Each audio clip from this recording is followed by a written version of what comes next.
Somos vozes, somos domésticas, médicas, gestoras, empreendedoras, malabaristas. Somos mulheres, somos meninas, somos vozes femininas. Somos vozes femininas. Podcast Vozes Femininas.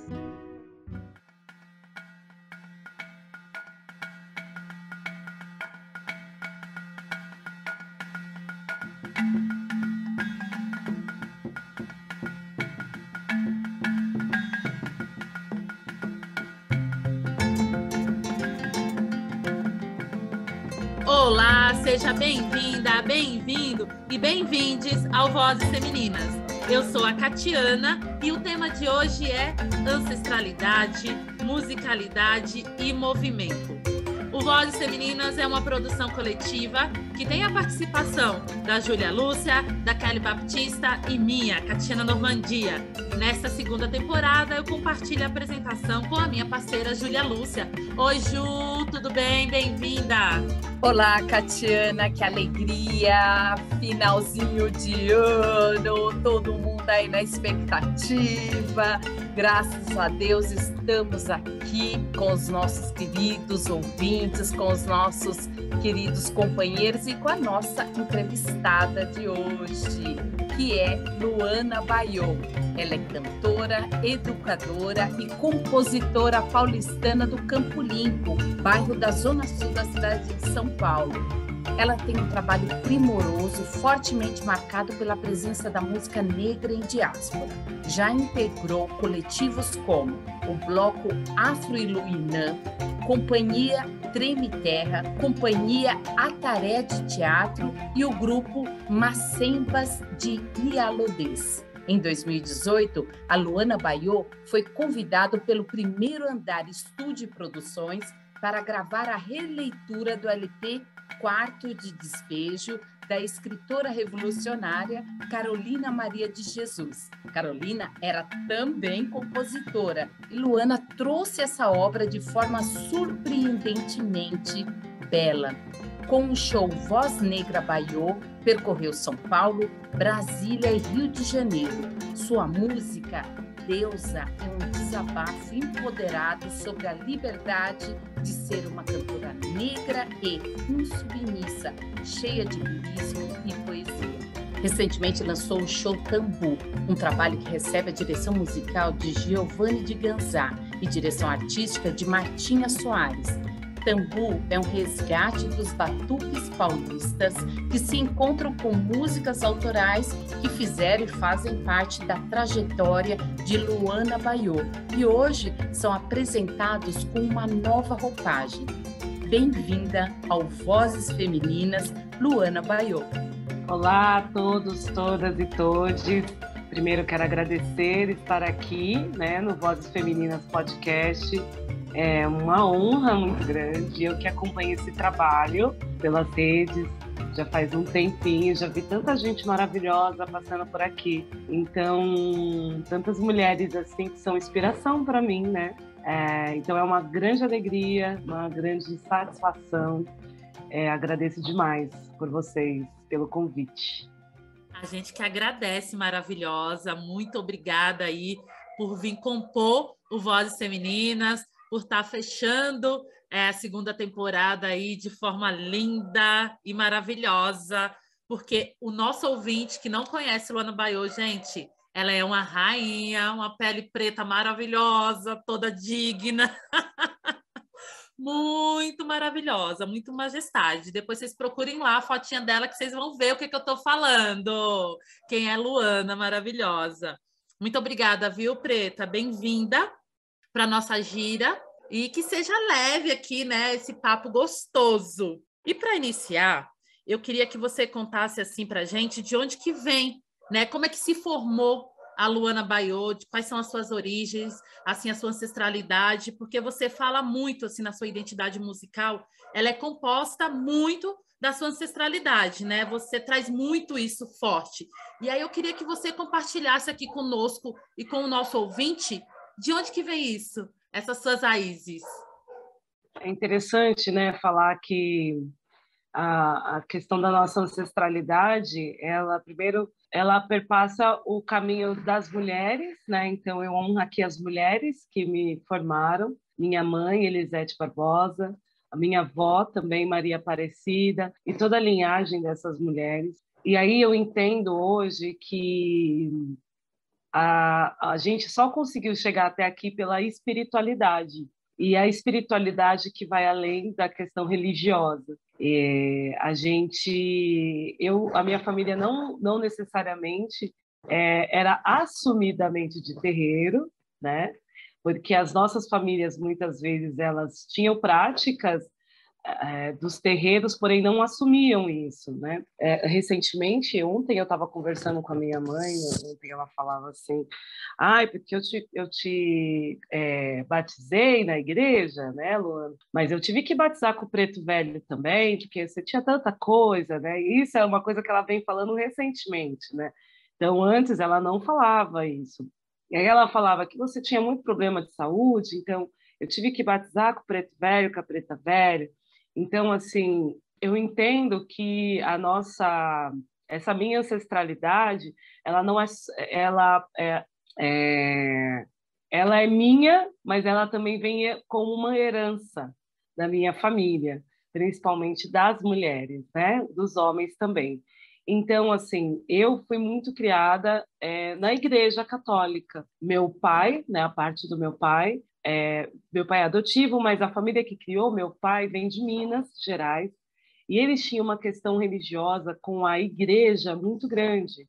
E isso eu também vim descobrir nesses últimos tempos, nos últimos anos, essa ligação católica, mas também de um novo catolicismo feito pelas pessoas pretas de Minas Gerais, né? Então, quando você vê a Congada em Minas Gerais, e aí eu fui descobrir que meu avô também era do Congado, então quando você vê a Congada e os elementos da Congada misturados com elementos do candomblé, mas sem de fato citar o candomblé, mas eles estão ali dentro da igreja, os tambores estão dentro da igreja, ressignificou, né?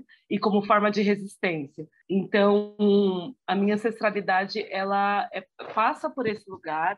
Eu fui criada, forjada nessa forma, de uma forma tanto evangélica, quanto católica, quanto candomblecista, quanto umbandista, e porque é o que a minha família foi se criando, né? Então, algumas vezes as pessoas pensam, você nasceu num terreiro, pelas suas letras, você deve ter nascido num terreiro. E não foi, né? Não foi isso. Mas eu trago tudo isso na minha música, né? Trago todas essas linguagens na minha música, porque eu acredito que eu sou formada por todas essas linguagens, assim, e a minha família também. Que é a mistura desse Brasilzão, né, gente? Né? E até o esconder da religião de matriz africana dentro aí do catolicismo, como tantas outras que fazem a mesma coisa, que acontece, né? Então, quando você vai para o interior da Bahia, que eu sou baiana, acho que já falei isso 1000 vezes, que você vê rezas, né? No interior da Bahia, de onde eu sou, de Santo Estevão, a gente chama de reza.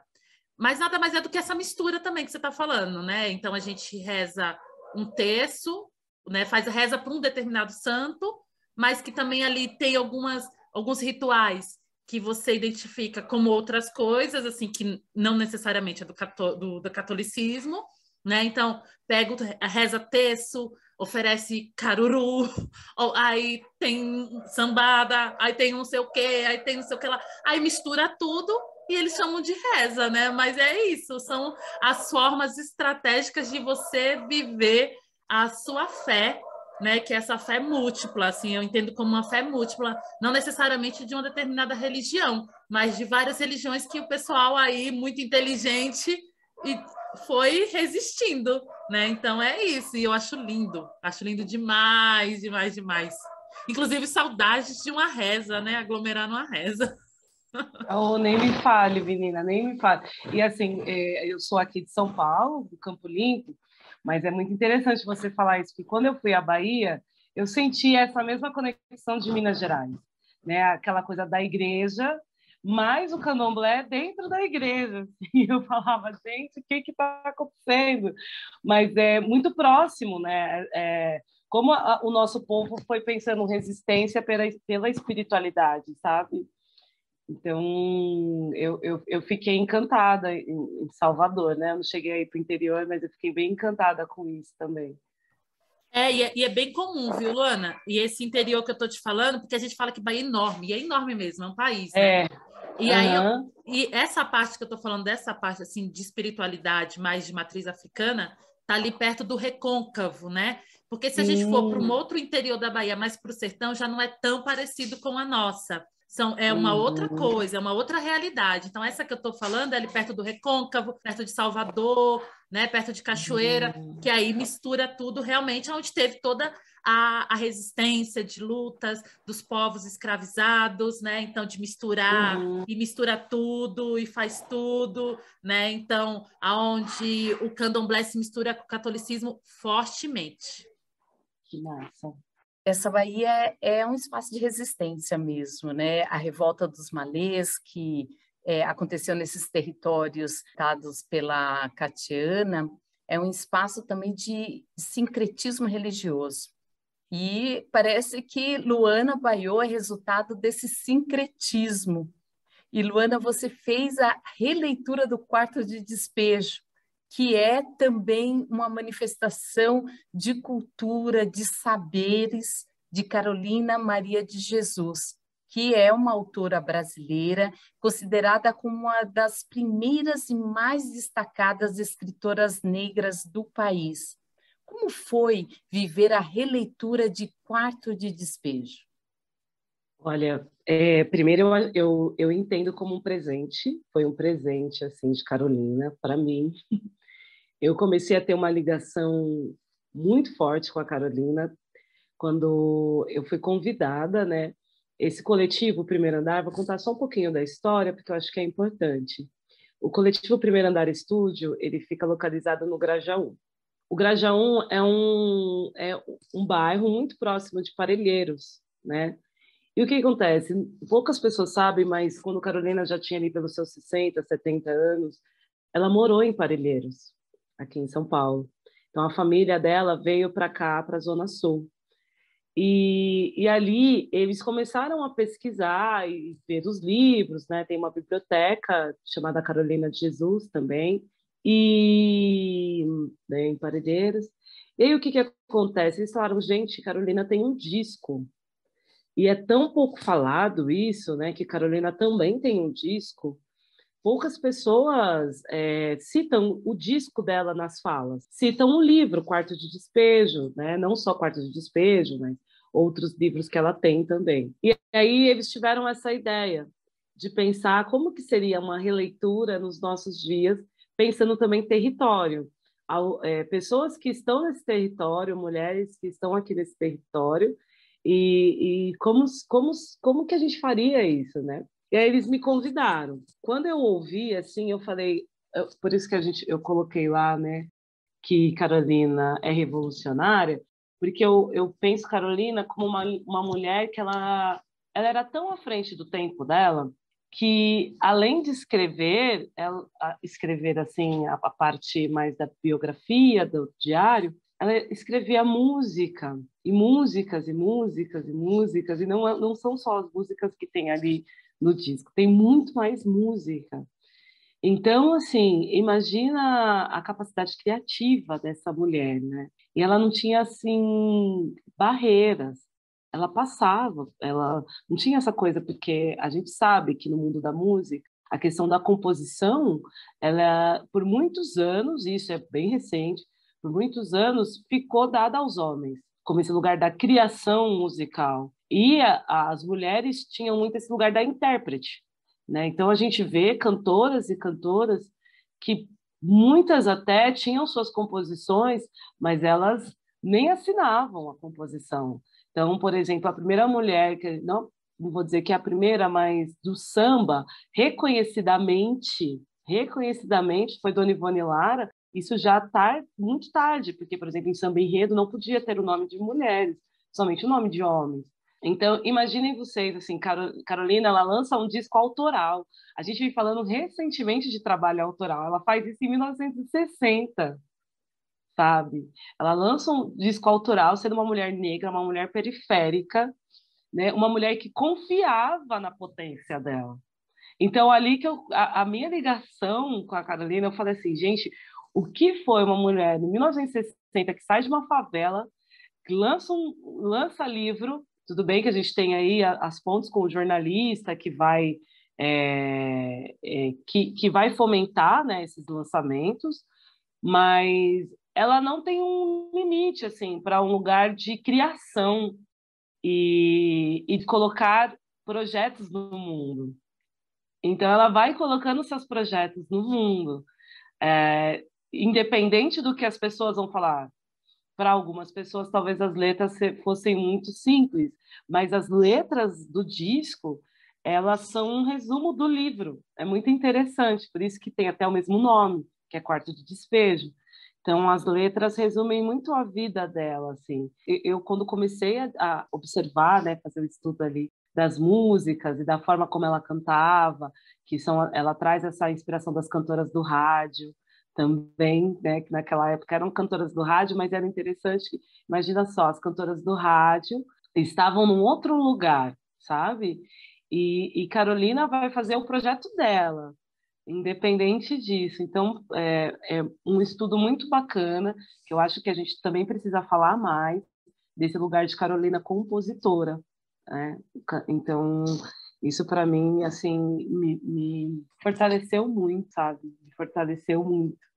Só para quem é assim jovenzinho, e a gente falou aqui de LP, o long play, ou então muito conhecido aqui no Brasil como disco de vinil. Talvez você conheça aí dos seus pais ou do seu irmão mais velho.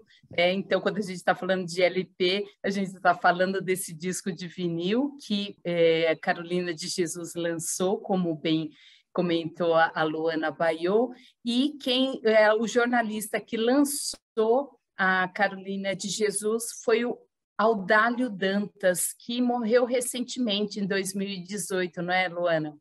Exatamente. Ele que reuniu os escritos da Carolina, né? Para quem não conhece também Carolina de Jesus. Carolina é uma mulher que, na verdade, ela chega de Minas Gerais, né? E ela vai morar com os 2 filhos em uma favela. Agora eu não me lembro o nome, se vocês lembrarem, tiverem aí fácil. Canindé. Para me falar. No Canindé, exatamente. E ela cria esses 2 filhos, assim, praticamente sozinha. A Vera, a filha dela, está aí, viva, e faz várias palestras. E é uma mulher que também é aqui do território do Grajaú, da Zona Sul, professora, educadora também. E é um bom nome também para trazer no podcast, Vozes Femininas. Eu acho que ela vai contar a história muito melhor do que eu, assim. Queremos Vera, né? Já o convite está aqui, viu, Vera? Venha em 2022, queremos você. E aí, Carolina, ela tem várias escritas, né? Todos os dias ela relata alguma coisa sobre a vivência nessa favela do Canindé. Como que era ser uma mãe que cria esses 2 filhos ali. E aí, o que acontece? Esse jornalista, eles têm um encontro, e ela conta isso também no livro, né? Que eles têm um encontro, e ele decide reunir esses escritos dela, né? E aí que nasce Quarto de Despejo. Depois também tem o Bitita, né? Se não me engano, o Diário de Bitita, que ela vai contando, e tem vários outros livros que ela lança, mas só um pouquinho, assim, para quem não sabe quem foi Carolina de Jesus. Inclusive, já fica a nossa dica aqui para quem quiser conhecer um pouco mais, quem estiver em São Paulo, a gente tem aí uma exposição maravilhosa, gratuita, que está no Instituto Moreira Salles. Eu já visitei essa exposição, está a coisa mais emocionante do mundo. Eu me emocionei demais vendo tudo aquilo, a grandiosidade que é Carolina. E a gente se reconhece na Carolina, como a gente também reconhece várias Carolinas, né, nessa história toda. Então, é tudo isso que a Luana falou. Queria dizer também ao nosso ouvinte que vamos deixar na nossa legenda aqui o show da Luana, que também está lindamente, né, assim, emocionante, ela cantando em homenagem aí ao Quarto de Despejo de Carolina Maria de Jesus. Tá muito lindo, muito lindo. Vocês merecem escutá-la, né? Que é uma voz linda demais.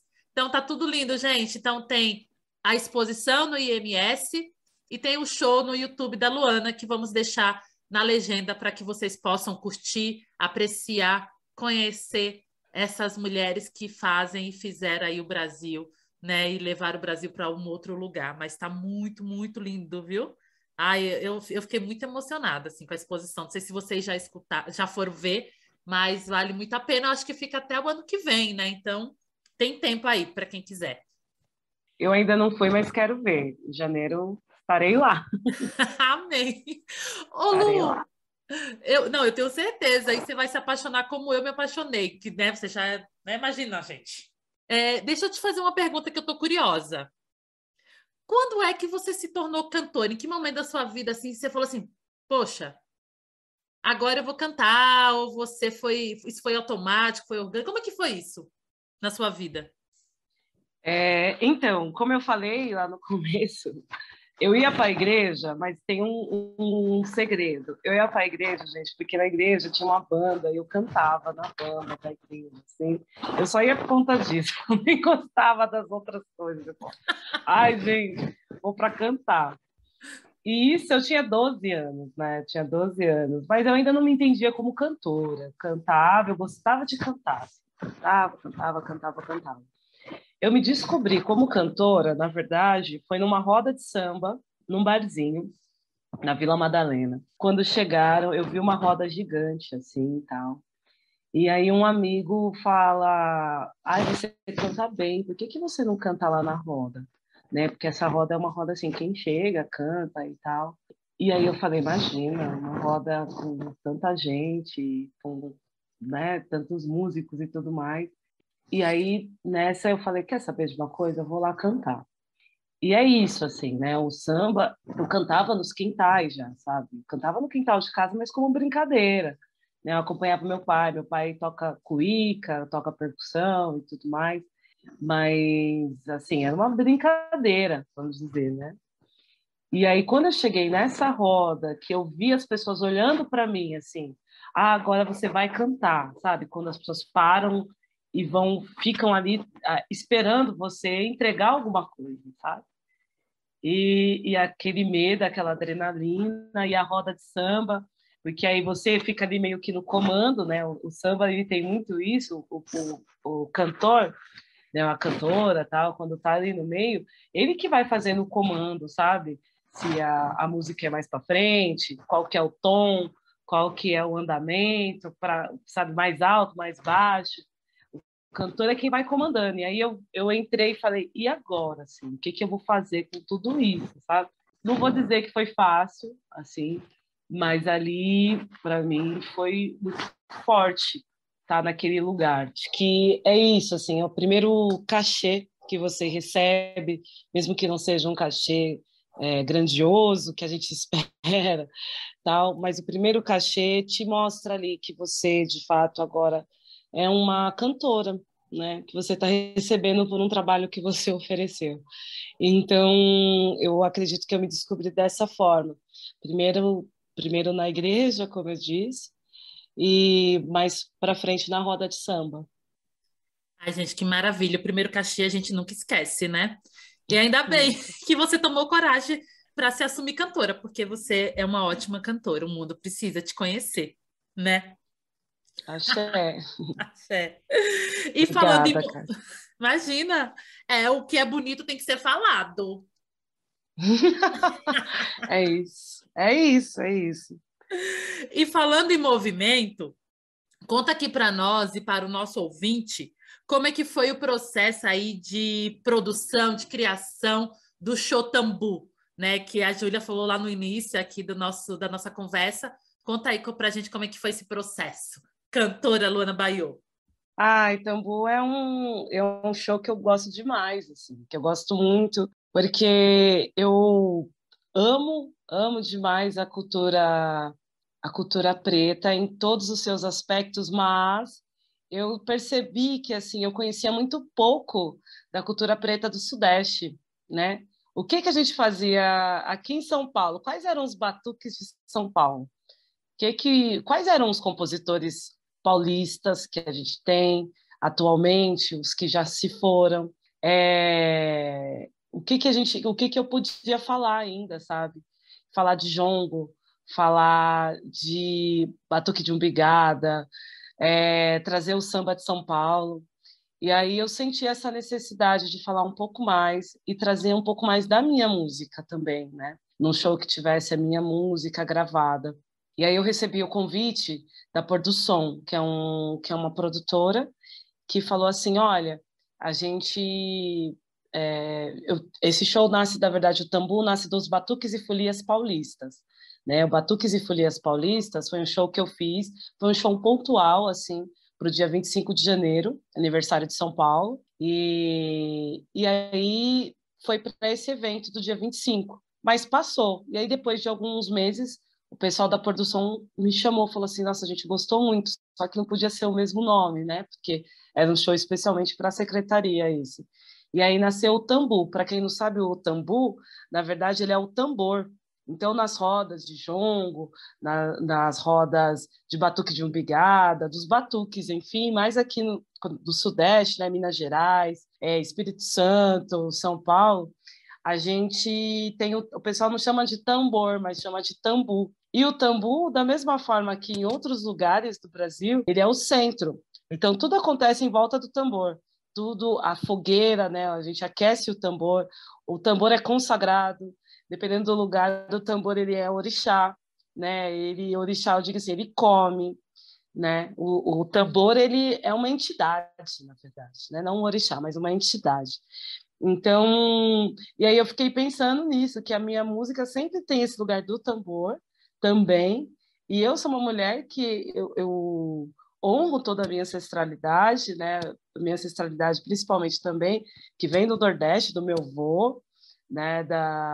Meu avô por parte de... O pai da minha mãe era baiano, era baiano também, mas eu falava, eu quase não falo da minha parte daqui, né, de São Paulo e de Minas Gerais.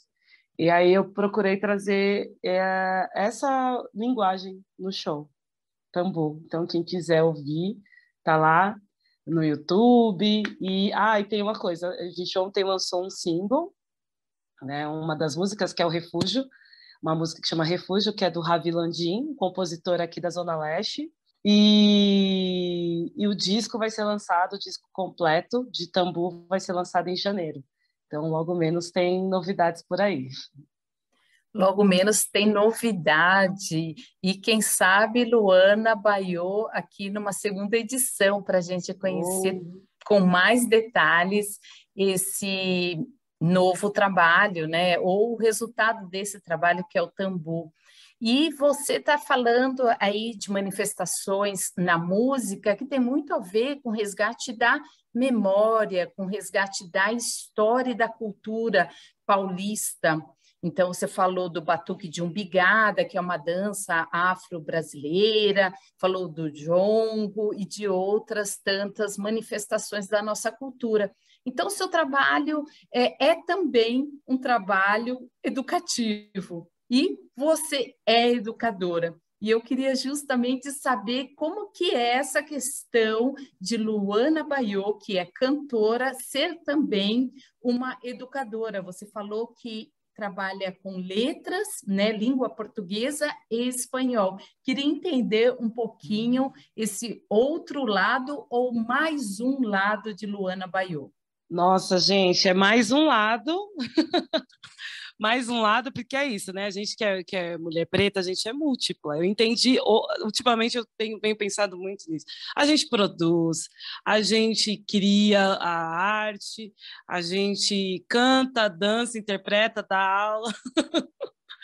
Então, assim, cada vez mais múltipla, né? E, como eu disse para vocês, eu me formei muito nova. em letras. E quando eu fui para as letras, era por conta dessa questão da minha escrita, né? Eu gostava da parte escrita, de saber como escrever. Eu falo que eu aprendi muito, né, na universidade como escrever, e mas como escrever num outro lugar, que a gente não... É esse lugar, assim, sabe? A gente sabe escrever a nossa escrita para os nossos, né? E não só para os nossos, e a gente também precisa, eu penso nessa questão da universidade, mas de dominar a escrita do outro para os nossos, né? A gente domina a escrita, essa escrita elitista, muitas vezes, e para trazer isso para os nossos. Tem uma música que fala: vou aprender a ler para ensinar meus camaradas, né? E quando eu entrei na universidade foi isso, assim, de entender essa literatura, de entender como que faz isso. Vou dizer que, assim, a universidade da vida, a gente aprende muito mais na universidade da vida, no dia a dia, né? E aí foi um pouco dessa decisão da escrita e da literatura, e é interessante isso, né? A escrita e a literatura sempre andou comigo, mesmo eu amando a música, eu não fui para a música, né? Eu fui para a parte da literatura e da escrita. E aí fui para a educação também. Assim, e é engraçado, porque quando você pensa em educação, a música ela está o tempo inteiro na educação, o tempo inteiro, o tempo inteiro. Assim, a arte, no sentido geral, né? Mesmo eu sendo de português, mas, gente, é 24 horas, assim, porque eu dou aula, é isso, eu dou aula em 2 escolas, e eu digo 24 horas e não é brincadeira mesmo, tem vezes que é 24 horas de educação, né? Tem época que é 24 horas, assim, você chega numa escola, você vai para outra escola, você chega em casa pensando em educação, né? E a gente sabe que educar, principalmente na periferia, não é fácil. Educar na periferia e sem apoio não é fácil, assim, é uma resistência diária. Então, eu penso que é isso. A música e a educação hoje, elas andam de mãos dadas para mim, porque são 2 lugares de muita resistência. E hoje, assim, é interessante que já está tão... Os alunos, eles já me entendem como a professora cantora. Eu não sou uma professora, eu sou a professora cantora. Eu ia justamente perguntar isso, como é que você utiliza a música dentro da sala de aula? Porque eu estou entendendo que você trabalha em escolas públicas, em territórios periféricos aqui de São Paulo. Uhum. Fala um pouquinho sobre isso. Eu penso que, assim, eu sou uma educantora, né? Porque os alunos, eles... eu trago, que nem, por exemplo, né, o quarto de despejo, para eles ouvirem algumas vezes e tal. Ano que vem a gente vai trabalhar um pouco mais disso. Então, eu trago um pouco desse lugar da minha vivência diária. Então, todo dia, para explicar alguma coisa, é um pouco também da minha vivência. Eu sou aquela professora que eles falam, a professora fala tanto da vida dela, né? Porque é isso mesmo. A gente tem, porque sempre tem aquele professor que fala muito da vida, né?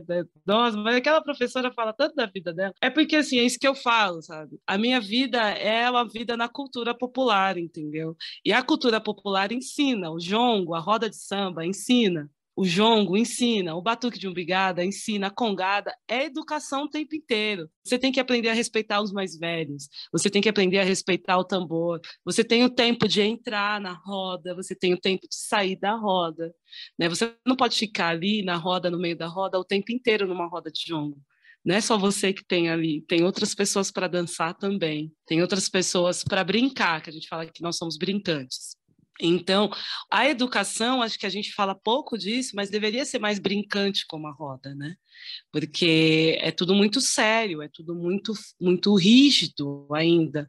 E quanto mais a gente aprender com a cultura popular, esse lugar do brincante, do estudante brincante, mas que é uma brincadeira séria, não é como, por exemplo, o batuque de umbigá, todas essas manifestações são brincadeiras sérias, né? Que a gente brinca, mas tem a parte séria ali, né? Tem a parte religiosa, tudo que a gente falou aqui, tem a parte da ancestralidade, e a educação mesmo, assim, sabe? Essa educação da escrita também tem, né? Por mais que seja oral, é uma linguagem, traz a oralidade, mas a gente também tem esse lugar dos nossos aprenderem a ler e escrever, porque a gente precisa romper os lugares da academia. Então, eu trago tudo isso para eles, assim, não só de trazer músicas para o ensinamento, né? Que isso é uma prática da gente, da música tá o tempo inteiro ali, mas de entender a dinâmica, como as coisas acontecem, sabe? Como educação, mesmo eu estando ali como língua portuguesa, mas a dinâmica da roda na sala de aula, sabe? Mas a partir da roda dos terreiros, né? O terreiro também é esse lugar da educação, sabe? De aprender prestando atenção, eu falo isso para eles, né? De prestar atenção no que o outro está falando, de ouvir mais do que falar, principalmente quando você chega nos terreiros. E aí quando você chega no terreiro, você nasce, você é um Iaô, você está nascendo ali e você vai aprendendo. Olha só, é muito louco isso, né? Porque o Iaô, ele é um bebê, ele nasceu de novo, a pessoa que faz o santo.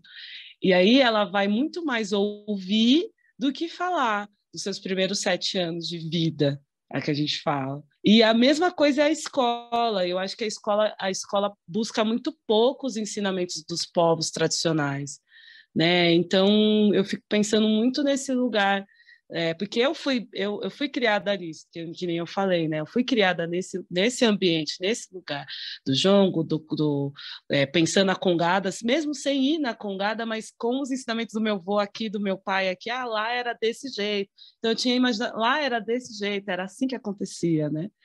Então, eu trago um pouco isso, e a questão da oralidade, por isso que eu falo que a professora aqui fala bastante, a professora fala, mas professora, a gente não vai, né, porque a educação, e é importante a gente falar isso, né, principalmente eu dou aula no Grajaú, aqui em São Paulo.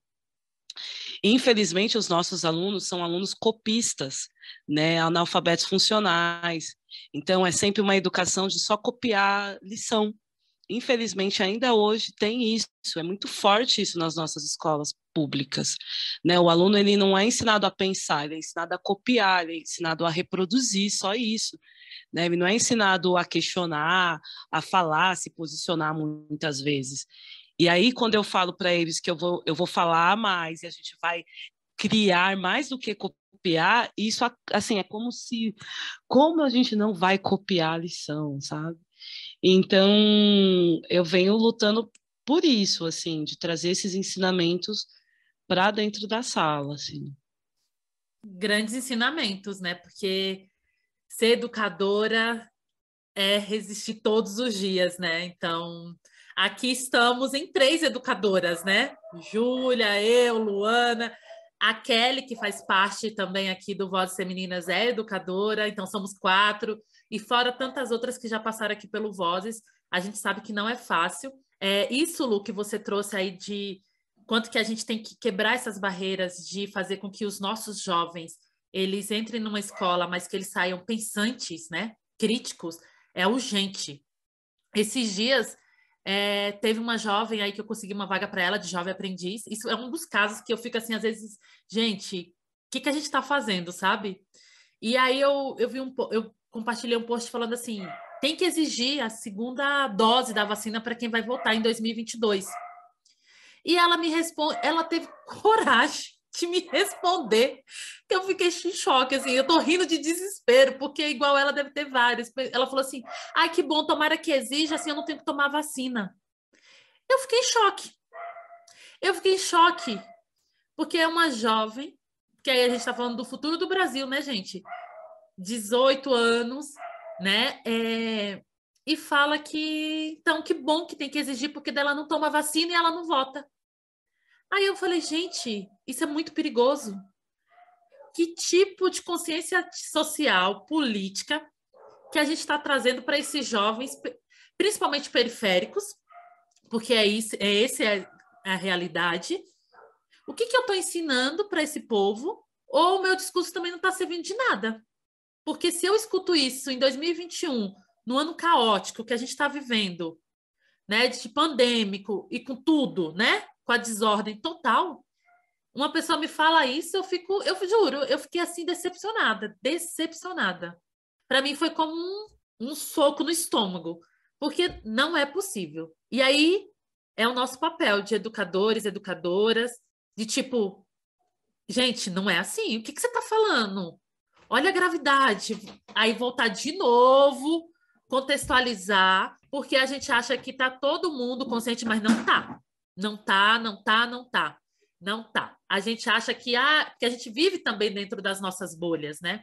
Então, quanto que é urgente a gente falar, tem que tomar a segunda dose, tem que tomar a terceira dose e tem que sim exigir tudo isso para voltar o ano que vem. E quando a gente fala isso, tem um porquê, né? Então, gente, consciência política, consciência social, racial, é o que falta para esse Brasil. E aí eu fico pensando nesses jovens que estão levando a vida assim, como se não tivesse o amanhã. É grave. Eu fico pensando, quando a gente fala dos nossos jovens, que quando fala de extermínio, o extermínio ele não está só em atirar e matar, né, os nossos jovens. O extermínio também está aí, dos nossos não tomarem a vacina, né, dos nossos não votarem direito, porque é esse lugar que eu falo para eles, assim, que o extermínio não é só... Tem também a polícia que mata o jovem preto e tudo mais, mas também está nisso, sabe?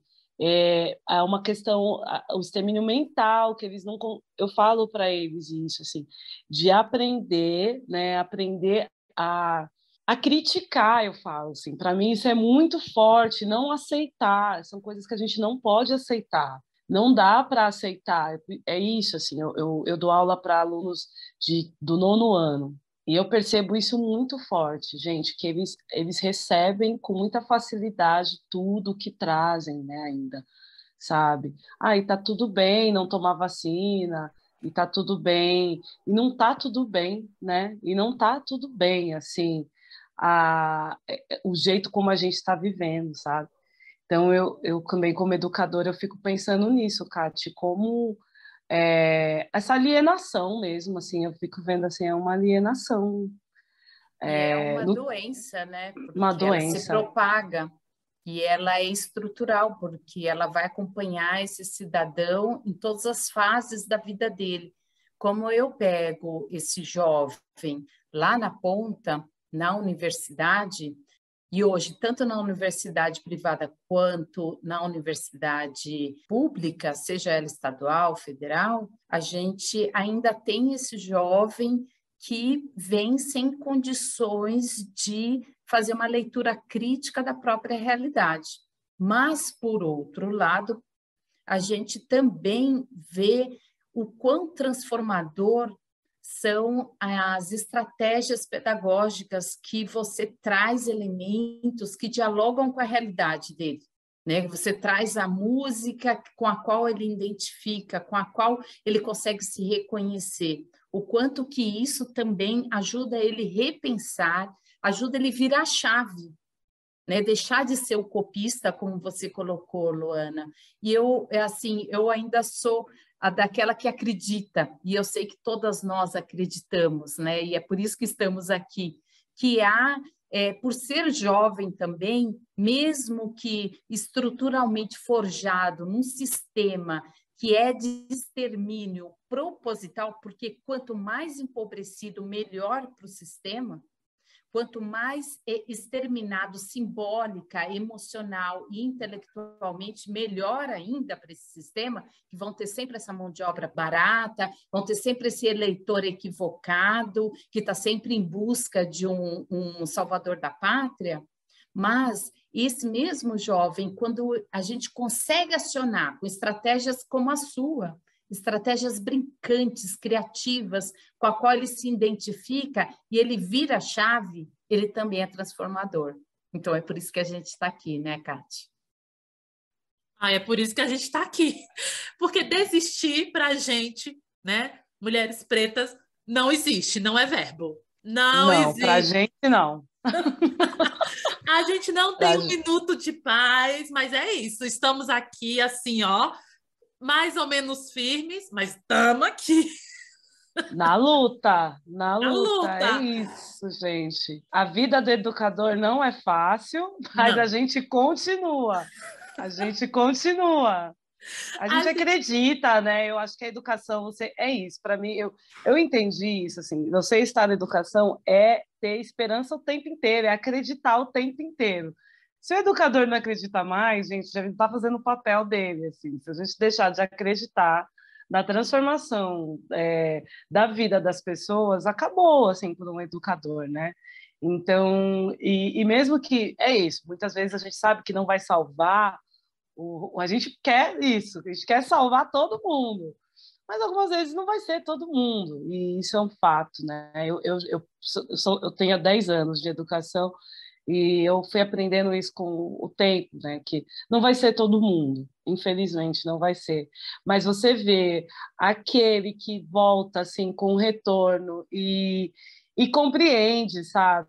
Compreende aquilo que você quis passar. E muitas vezes ele também não volta logo no final, né? Que eu falei, eu dou aula para 14, 15 anos. Tem vezes que eles voltam com 20 anos, assim, dizendo, eu lembrei daquela sua aula, lá no tanto. Eu falei, mas gente, ele lembrou de uma aula tipo, há 4 anos atrás, né? E aí me mandam mensagens, assim, dizendo como fez sentido. Hoje, sei lá, chegou na universidade, ou não, né? Alguns não fazem, mas que também estão em movimento, sabe, com seus projetos particulares. Mas eu recebo muita mensagem dos alunos nesse sentido, assim, quando mais velhos, eles entendem aquilo que a gente estava falando, assim, isso para mim eu fico muito feliz, sabe? A educação libertária tem disso. Às vezes a gente planta e demora, aí depois, muito tempo depois, vira a chave. E nessa semana tão especial que a gente se despediu de Bell Hooks, que tinha uma parceria incrível com o pensamento de Paulo Freire, essa educação libertária, que a gente consiga e prossiga nesse caminho, né, Kate? Sim, é isso. Porque isso que a Luana falou, né? Comentou quando a gente recebe a mensagem de uma ex-aluno, porque eu acho que aluno não existe ex, né? Para a vida toda, assim, é o que eu sinto. E aí, do nada, depois de sei quantos anos, você recebe uma mensagem falando que realmente aquela aula transformou a vida dele. Isso não tem dinheiro que pague. E aí você fala, tá valendo a pena. Vamos continuar, apesar de tudo, vamos continuar, né? Então, é isso. Não existe educadora desistente. Não existe no Brasil Não isso. existe. Não Não existe. existe. Não E aí existe. A gente para, respira fundo, a gente chora, se desespera, faz away e aquela coisa toda. Amanhã, tudo novo de novo, seguimos e lá tentando transformar a vida, pelo menos de uma pessoa, para que não entenda que vacina sim é importante, que ter um voto consciente sim é importante, né? Entender que você é uma mão de obra escravizada, né? Entender que você pode sonhar, entender que aquele emprego, você merece um emprego digno, com todos os seus direitos, e não se contentar com pouco, porque a gente não é esse povo, né? Então, é importante. E sim, outra coisa, porque às vezes você entra num discurso raso, quando ele pega e fala assim, religião, política e futebol não se discute sim. Discute sim. Se discute sim, porque se a gente fica com essa onda, não se discute, cada um... Não, não é isso, gente. Porque se a gente tivesse discutido isso, a gente não estava onde a gente está. Então, se discute, exatamente. Sim. Não, cada um tem o seu, não. Porque eu estou no limite. Cada um tem o seu, não. É isso, sabe? Não tem essa. Não. Zero. Eu também sou zero tolerância. Bora falar. É isso, assim, né? Mas olha, gente, como se diz, viu? A vida da educadora não é fácil. Não é fácil, não é fácil. E a nossa, e assim, eu entendo que a nossa arte, né, e voltando, falando da música e da educação, é colocar o dedo na ferida, né? É falar de orixá, sabe? Falar de orixá dentro da sala de aula. É falar de política, de extermínio, mesmo sendo, mas nossa, vai falar, sim, é falar das coisas que eles não querem discutir, porque isso também é estratégico, não discutir, né? Não falar é estratégico, entendeu? Então, e a gente sabe quais são as dores as dores e as delícias de falar e ser quem a gente é e se colocar, e muitas vezes eu entendo, né, quando a Júlia perguntou como que é essa... Parece muito bonito, mas não é tão tranquilo assim, porque é isso, eu não sou educadora sozinha, né? Eu não estou numa escola sozinha muitas vezes, mas muitas vezes eu me vejo sozinha no discurso, né? Então, você não necessariamente tem um apoio de uma rede falando a mesma língua, vamos todos juntos ali falar a mesma língua. Eu não tenho, muitas vezes eu saio da minha sala e eu vou ter um outro professor, um outro educador apoiando essas práticas, entendeu?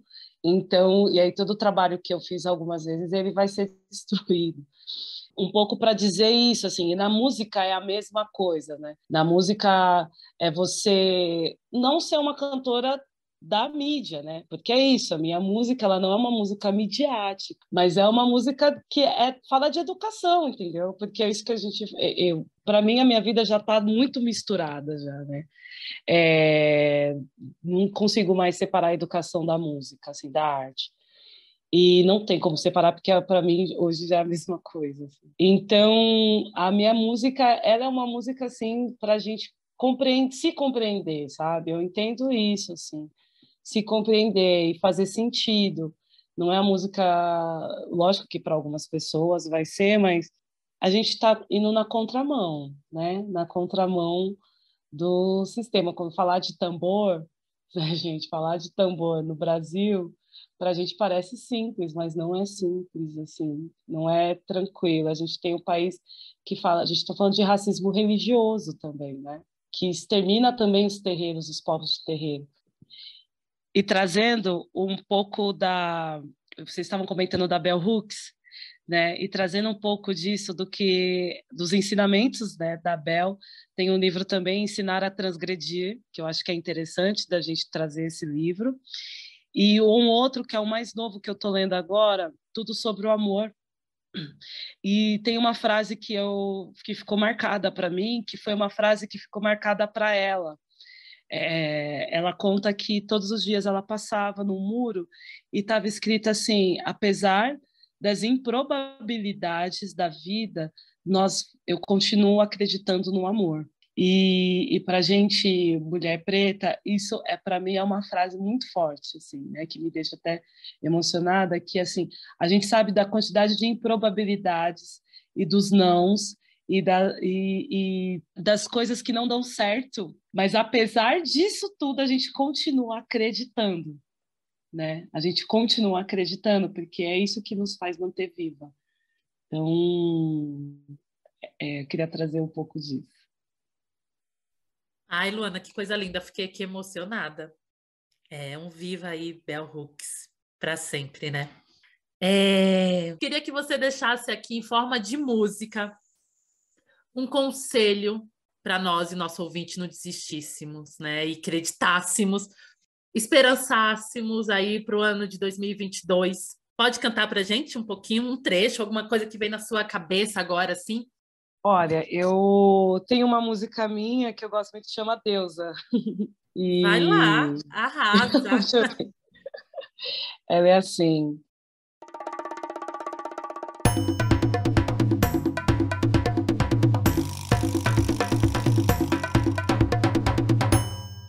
não venha me dizer tudo que devo e não devo fazer. Daqui para frente o meu destino será diferente. Já não dependo da sua aprovação. Sou criada à rua, eu sou a própria escuridão. Você não me deu nada, na minha vida foi só uma cilada. Até quando eu vou ter que falar que eu não devo me justificar? Não me venha com regras, que eu sou a própria contradição. Uma hora quero te ver, na outra não quero que me ponha a mão. Saia daqui agora e volte quando entender que eu não sou sua criada, não devo mais te obedecer.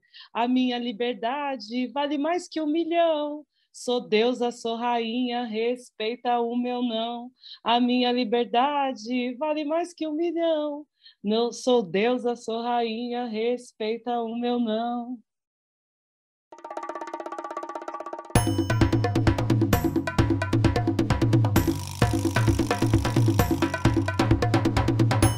Isso. Deusa tá lá também, quem quiser, tem nas redes todas, nas plataformas todas. Maravilhosa. Vamos deixar na nossa legenda também, né, todas as informações, todos os links para você escutar. Deusa, coisa linda. Lu, eu ficaria aqui horas e horas me emocionando, trocando, compartilhando as nossas narrativas. Muito obrigada. Obrigada aí por estar aqui conosco, por compartilhar sua narrativa com Vozes Femininas. É um presente para nós. Eu amei te conhecer um pouco mais. Amei, sou sua fã. Vida longa, muita saúde, saúde, saúde, saúde em 2022. Seja muito mais feliz. Sucesso, sucesso, sucesso, sucesso. Viu? E vamos juntas. Obrigada. Gente, eu que agradeço, assim, demais, eu amei. Também ficaria aqui falando até amanhã. Que lugar de potência, né? Esse Vozes Femininas é um lugar de potência, até da gente reconectar com as nossas potências, né? Porque hoje vocês trazendo as perguntas, e aí eu fui lembrando, assim, porque tem vezes que a gente não para pensar na quantidade de coisa que a gente faz, né? E que bom que vocês existem, que bom que vocês fazem esse programa, que bom que vocês continuem, né? Porque é importante, a gente, mulher preta, que nem eu falei, a gente é múltipla e só vai fazendo, resolvendo. E muitas vezes a gente não para pensar, assim, e falar um pouco da gente. A gente faz tanta coisa para as pessoas e fala muito pouco daquilo que a gente faz. Então, eu só agradeço por esse convite e por vocês existirem. Maravilha! Fiquei também encantada com esse timbre, com esse brincar enquanto educadora, de como que você leva a música para dentro da sala de aula, e vou conhecer mais Luana Baiô, vou te acompanhar mais de perto, porque essa voz é uma delícia, e que letra potente, não, Catiana? Incrível, obrigada por sua passagem aqui. Muito obrigada, Luana. Muito obrigada a vocês, gente. Axé, caminhos e vida longa esse projeto. Um grande abraço aos ouvintes que ficaram aí também. Muito obrigada por acompanharem. A gente vai se encontrando por aí nesse ano de 2022. Tem muita coisa para acontecer. Vamos sim. Muito obrigada.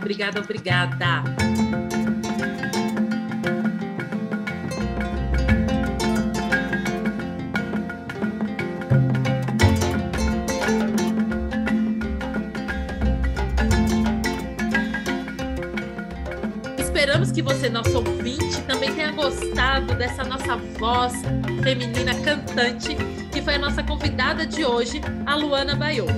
E te convidamos aí a compartilhar com os amigos, com as amigas e com os amigos. Até o próximo Vozes Femininas. Obrigada, Ju. Obrigada, Catiana. Esse foi o episódio 47 do Vozes Femininas, segunda temporada. Nós vamos deixar todas as referências dos livros da Bell Hooks, que foi citado pela Luana Baiô, também dos vídeos e do show que ela está realizando. Enfim, tudo, como sempre, na descrição do nosso episódio. E como você já deve ter percebido, a gente continua gravando com cada uma das nossas convidadas em casa. Então, cachorros, latidos, ruídos e toda sorte de intervenções sonoras ocorrem. Mas o mais importante é que você foque na nossa voz feminina de hoje, que foi essa personagem, essa educadora, Luana Baiô. O Vozes Femininas tem a apresentação de Catiana Normandia e Júlia Lúcia de Oliveira, curadoria e roteiro de Catiana Normandia, Kelly Baptista e Júlia Lúcia de Oliveira. A produção e conteúdo para mídias sociais digitais é da Catiana Normandia e da Kelly Baptista. A identidade e produção visual é da agência Dedica. A edição e mixagem é minha, Júlia Lúcia de Oliveira. Eu espero você no nosso próximo episódio. Um abraço e até mais.